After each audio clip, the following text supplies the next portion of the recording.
Our top story: after years of planning, a major upgrade is finally moving forward for one of Chatham County's busiest libraries. Live Oak Public Libraries has announced plans to replace the current Oglethorpe Mall location with a new, larger facility designed to better serve the community for years to come. WSAV's Isabella Baez spoke with library leaders about what this long-awaited project will bring. This location, I believe, was on the SPLOST for about 10 years in Chatham County.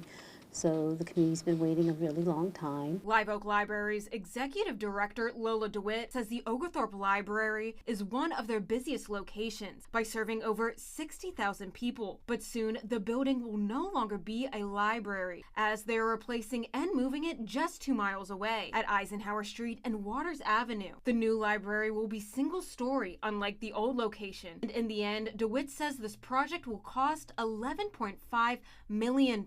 So $5.5 million is Chatham County funded, $3 million is state funded, and $3 million we were awarded through Senator Ossoff's congressionally directed spending. DeWitt says the reason they decided to not build in the same location was due to parking and accessibility issues. They also decided against renovating the building due to it not being able to support their technology needs. The building was built in 1978. Like I was saying, the technology issues that we have here, like the ability to have adequate security systems, we're kind of limited for that. That elevator that I was mentioning is obsolete. The new library will come with upgrades like an outdoor gardening space and meeting spaces that can be accessed after hours, allowing the library to generate additional revenue. Right now, the library is solely reliant upon the money that we get from the county. So we would like to diversify our revenue stream. DeWitt says they expect to hold a groundbreaking on the property during the first quarter of 2027. As well as WSAV News 3 on your side. New tonight, a body found in Glynn County has been confirmed as that of a missing truck driver last seen alive in Florida. Investigators say that Alejandro Gonzalez was last seen in the early morning hours of April 17th at an I-95 rest area south of Port Canaveral.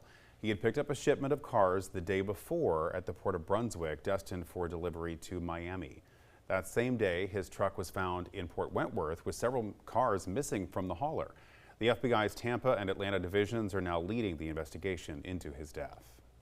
Some new developments now. And nearly a year after a deadly shooting at Oglethorpe Mall, the 6 suspects accused in the case now have a trial date set.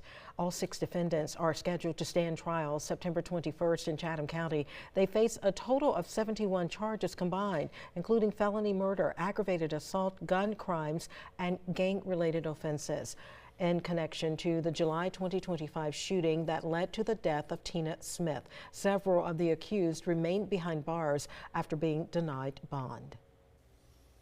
A 19-year-old is dead after a police pursuit ended in a crash in Savannah last week. The family of 19-year-old Trajon Anthony is grieving after they say he was killed while in Savannah for work. Investigators say he was a passenger in a vehicle that was struck by a car being chased by authorities. The crash happened at the intersection of Capitol Street in Pennsylvania. The family has now started a GoFundMe as they work to bring his body back to Chicago and make funeral arrangements. In the days since his death, they say they are trying to process the loss while handling the unexpected responsibilities that followed. You touch him, I can't smell him, and I have seen my brother over 2 years, so it's just like, it's hard, for real. And he was only 19, and I just feel so bad. And I hope he wasn't in pain when he left. 2 individuals, Quadramel Williams and James Brannon, were arrested and charged in connection to that incident.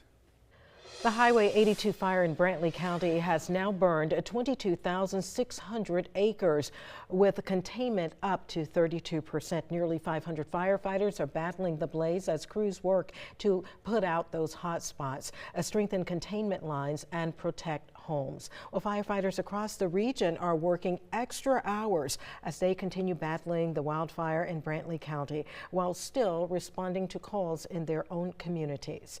The Effingham County Fire Department Department says crews responded last week to a fire that nearly destroyed a local farm. Richard Coward, the co-owner of Bootleg Farm, says flames moved into his front yard on Friday, coming within about 3 acres of a barn housing more than 100 goats. He says quick action from firefighters likely saved his livelihood. Our fire rescue, those men and women are spread thin, so everybody needs to do their part. Don't thump a cigarette out your window. Be careful if you got loads you're towing back and forth on the road, because they're working 24/7. The cause of the fire at Bootleg Farm remains under investigation, and officials are urging residents to continue following the burn ban. New tonight, following a viral video showing a canine arrest by the Bulloch County Sheriff's Office, community members gathered tonight to demand answers and discuss local law enforcement practices. WSAV's Evan Smoke attended the forum and has more on the community conversation. On Wednesday, community members and law enforcement officials came together for an honest conversation about policing in Bulloch County. To open the forum, residents shared their concerns. Usually you see very much police presence in this area, and constantly seeing people get stopped, and they're always being searched. Following public comment, a panel including Statesboro Police Chief Mike Broadhead, Ogeechee Judicial Circuit District Attorney Robert Busby, and Bulloch County Sheriff's Office Captain Jim Riggs answered questions. Topics included how departments review claims of excessive force. The officer has to file a report that documents all of the incident, and then their supervisor has to review it. That includes a review of the body camera, relevant law and policy, and then they have to sign that saying, yes, it's in policy, no, it's out of policy. That then goes to a lieutenant, then it goes to patrol captain who does the same thing. Then it goes to professional standards, a sergeant who does the same thing. And then it comes to me for a final review. Riggs says he cannot comment directly on the video while the investigation remains active, but he says he welcomes community questions and concerns. Like I mentioned earlier, I told you where to find my email, jim@bullochsheriff.com. Get in touch with me. We can sit down in the courtroom. We have a little courtroom inside the jail. It's private. We can talk, bring whoever you want to or not. Have a question, like I say, anything. Nothing's off the table. Sheriff Noel Brown was unable to attend Wednesday's forum, but he did respond to a letter from the NAACP. A copy of his response can be found on our website, WSAV.com. Reporting in Statesboro, Evan Smoke, WSAV News 3, on your side. WSAV is your local election headquarters. Just weeks away, voters heard directly from candidates tonight during a forum for Georgia State Superintendent and Savannah Chatham School Board President. Georgia State School Superintendent candidates shared their positions on key education issues, including special education, inclusion, and teacher pay. Meanwhile, candidates for Savannah Chatham School Board President debated local priorities, including the role of charter schools. Connection between what the charter schools are doing and how that can be replicated in the neighborhood schools and the choice schools to be of maximum benefit to the greatest number of learners. Parents, at the end of the day, where a child attends school should be up to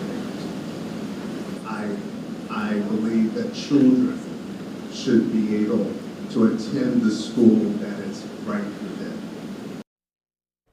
Primary elections are held on May 19th, and for more information on candidates running, you can head to our website, wsav.com/localelectionhq. Beaufort County Council has approved a new affordable housing project aimed at helping Beaufort Memorial Hospital nurses find places to live. As WSAV's Danielle Cobb reports, it's a small step in addressing a much larger housing shortage. The hospital is one of several affordable housing projects that are in the works right now in Beaufort and Jasper County. Officials are trying to address the need in some way, but say they've barely scratched the surface. If all goes to plan, 26 affordable townhomes and 4 single-family homes would soon become available to nurses at Beaufort Memorial Hospital, as well as first responders. The Beaufort Jasper Housing Trust is who invested their help and finances into the development. It's one of several housing projects in both counties currently on their docket. The majority of these projects, according to officials, are addressing the workforce crisis, where employees have began seeking other areas because they can't afford the price here to live. The inability to provide housing for people who are working in the hospitals, working in the service sector, working in all the tourism spots that we have, means that they're going to choose to move and live somewhere else. And when that happens, then you're going to see a decline of services. You're going to see a decline of ability for jobs to be created here and for companies to be willing to move here. Officials say they need over 10,000 units in the next 5 to 6 years just to house people seeking affordability now. That doesn't include the people moving here as the state and both counties exponentially grow. Danielle Cobb, WSAV News 3, on your side.